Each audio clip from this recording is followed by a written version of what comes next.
Hello everybody, it's Mac here, and we're going to do some equations with variables on both sides. For some reason, this can be a little tricky for some people, so we're going to go over it nice and slow and make sure you feel really good about it. First of all, if you just stumbled across this, I have a web page, Max Tutorials, make sure you get that S in there, okay, .com, and in there I have lots of algebra work. You can find any kind of chapter issue you want, and so hit that, like and subscribe to this video, please. Also, that'll really help me out as well. Okay, so I'm going to do the first one really slow, and then I'm going to get a little bit faster, okay?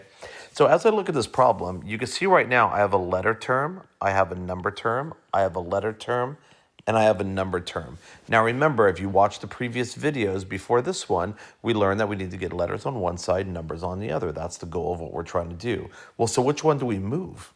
The answer is it doesn't matter. You can't get the first step wrong. Just move anybody. But just make sure you move to the right place. For example, I could go minus 3x minus 3x. And then when it's all said and done, they'll cancel out. 5 equals, that's a 1x minus 3x, negative 2x plus 17. I could do that if I want, okay? I don't know if that's the best thing to do, but I can. So anyway, let me erase this right now, though, because I want to show you what else you could do. If you want, you could go minus 5 minus 5. Make sure that when I did the minus 3x, I went to the x. When I did minus 5, I have to go to the 17 because that's still the number term. And now I'll get 3x equals x plus 12. Guess what? I will get the right answer if I keep doing that. Let's see if this is any quicker. Ooh, that wasn't so bad. Fun. I'm learning. Okay, but you could also do this. Minus x, and you would get 2x plus 5 equals 17. Or if you wanted to, you could have gone, why won't you erase? There we go. Minus 17 minus 17. Make sure you line the numbers with the numbers. 3x minus 12 equals x. And that becomes just a 0. So any of those ways will work. If you do any one of those, you will end up getting the right answer. So the real fun part is when you have the numbers and letters on both sides, you really can't get it wrong. However, just from me, from years and years of watching students do this, I know that when you start getting negative variables, people tend to make more mistakes. So I always recommend move the variable first and move the variable in a way so it stays positive. So if I go minus 3x, I'm going to get a negative 2x over here. So I'm going to go minus x.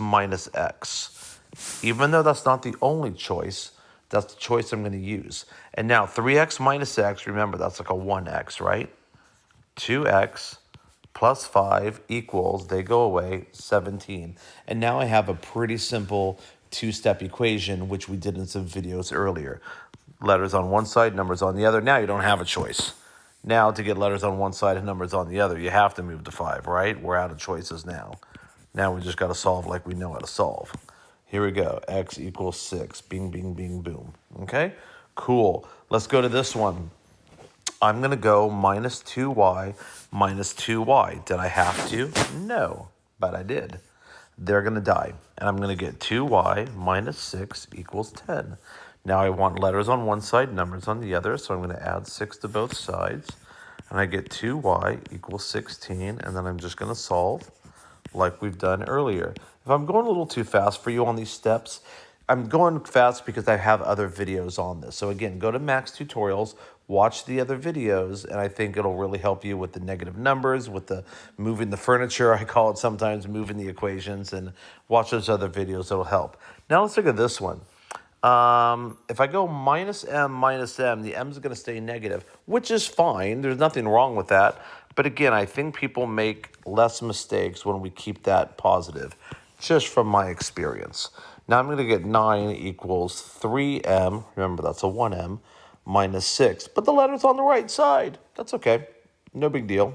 Now I've got to move the 6 because I want my numbers on the left now, okay?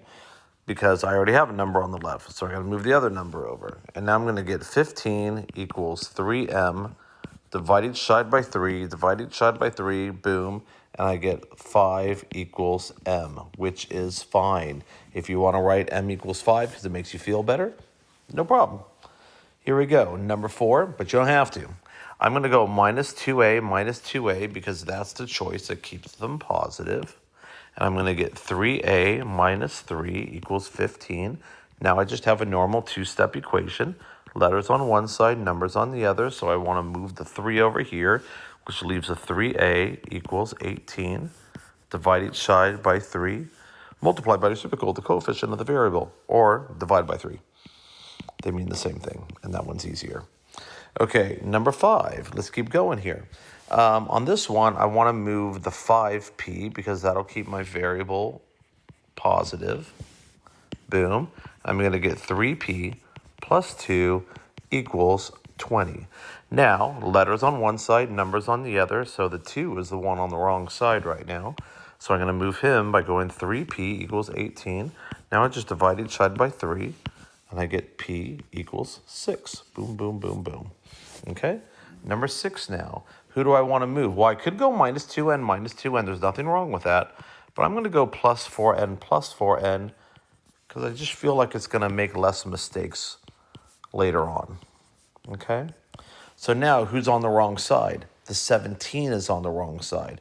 So instead of minus 17, I'm going to add 17 to both sides. And I'm going to get 18 equals 6n. Now I'm going to divide each side by 6. And I'm going to get 3 equals n. Okay?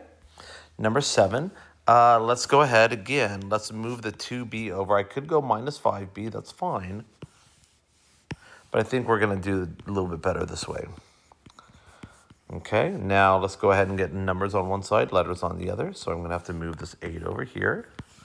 They go away, and I'm going to get 21 equals 3b. Divide each side by 3. Boom, die. 7 equals b. Hey, let's do one messy. Let's go ahead and go, let's go plus 3c plus 3c, okay? Now I'm going to get a negative 7c. Okay, I probably would have gone plus 7c, but let's say we didn't. We don't have to. We can do whatever we want. Now, can you see all the more negative signs we have, though, now? Add a line, change the sign. We're going to get a negative 24, and that's not divisible by 7. Did I do something wrong? I sure did. Plus 3, so when you look at this, negative 7 plus 3 is a negative 4. Look, I even made a mistake. That's why I like to do it the other way. Now I'm going to divide each side by a negative 4, and I'm going to get c equals positive 6. Whoops. That's okay. Let me show you that we can still do it in different ways. Let's move a number first, just for fun. Let's go ahead and go plus 4. Okay? Now I get rid of that, and I get 7r equals 3r plus 24. Okay? Now, who's on the wrong side? If you take a look at this, we have a letter equals a letter plus a number. Well, it seems to me like that 3r is the one on the wrong side. So now I'm going to minus 3r to both sides. And I'm going to get 4r equals 24. And now that's a pretty easy solve, right? So can you see right there, I started by moving a number, and it was fine. We came to it. It just means you have to move a letter on the next step, okay? All right, let's keep it right here. Let's move the letter first. Let's go plus 5q. Ooh, my dog's choking. Get it out, buddy. Get it out. There you go. Okay, furball. Okay, plus 5q on this side. Boom, they go away. And I get 8 equals, well, that's a 1q, right? So plus 5 and a minus 1, that's going to give us a 4q minus 12. Now, I have to move the 12 because the 12 is on the wrong side. Boom, die. And I'll get myself 20 equals 4q. Divide each side by 4. And I'm just going to write it q equals 5. Yeah, it's 5 equals q, but we all know we can switch it, right, by now? Now, let's go ahead and go minus 2w. And that's going to give me 4w plus 7, they equal 0, equals negative 13. Notice how I'm writing all the steps, okay? Does it take a little longer? I don't know. I don't think it does, actually. But it might take a little, an extra few seconds to write. But when you start doing stuff in your head, that's when you start making mistakes. Okay, so you don't want to do stuff in your head, and you don't want to move too quickly. To be honest with you, I'm even moving a little bit quickly. That's why I made that mistake earlier in the session. Okay, so you want to be very, very careful while you're doing math. You know it. How many times have you done math and you know what you're doing, but you just made some silly error somewhere? Maybe you missed the sign or something like that. And if you would have just written something down or took your time, you know you would have been fine on it. So just be careful. Okay, minus 5, boom. And if you have a process, you will be careful. Okay, now I'm going to get negative 16 equals 4D. And you'll see when I'm done, I'll zoom out on all this. You'll see that all my problems look the same as far as the process, the lines, how I draw. You can even see how I talk through the problems. I'm telling you exactly what my brain is doing. Minus 4h, draw my little line. They die, 5b, minus 14 equals a 6. Let's get the numbers on one side. So I'm going to add 14 because that makes them die. And then I get 5b equals 20. Divide each side by 5. Boom, die, b equals 4. Everything I do in my brain when I solve a problem, that's kind of an ugly 4. Yeah, that's better. I just said out loud. And so get that process yourself. I could go plus 2, but that's still going to stay negative. So I'm going to go plus 6f. Okay? And again, I could. There's nothing wrong with doing that. But I know sometimes we get some mistakes. 4f minus 18. Now I'm going to add 18 to both sides. Why? Because I want my numbers on one side, letters on the other. And 4f minus 18, well, those are two things. Somebody needs to go. What would happen if I moved the 4f over? I'd just be back to numbers and letters over here. That didn't help me at all. So I want to do whatever move helps me to get there, okay? So I'm going to get 28 equals 4f. I'm going to divide each side by 4. I'm going to get f equals 7 or 7 equals f, okay? Go ahead here on number 15. I'm going to move the z. Minus z minus z. Here's a mistake I see students do all the time. What's 3z minus z? Well, it's just 3, okay? Wrong. You can't think of it like that. It's 3z minus 1z, and you get 2 z's. I think there should be a rule that if there's a z as a variable, you can't have the number 2. Same thing with 6's and b's and s's with 5. Okay, for people with poor penmanship, it's a real struggle, okay? So now we're going to add 7 to both sides. Boom, die, and I'll get 2z equals 22 divided by, look at all these 2's. What's a 2? What's a z? I can't even tell. Okay, there we go. Oh, let's get rid of this one. That was scary. Okay, number 16, we're going to go minus 6v, and they'll die, and I'm left with 4v plus 9 equals negative 19. Okay, that looks like a Q. Sorry, guys. There we go. Okay, so now I'm going to move my 9 to this side. And I'm going to get 4v, add a line, change the sign, and that's going to become a negative 28.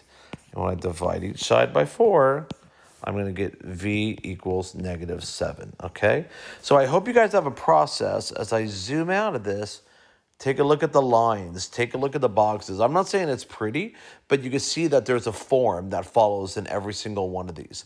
Your problems should look like that. That's actually kind of beautiful. Not in the penmanship, but very beautiful that there's a form going. And I want you guys to do the same thing. Okay, well, that's version A. There's a version B and a version C if you need more work on that. So if you need more practice, go for it. All right, see you guys.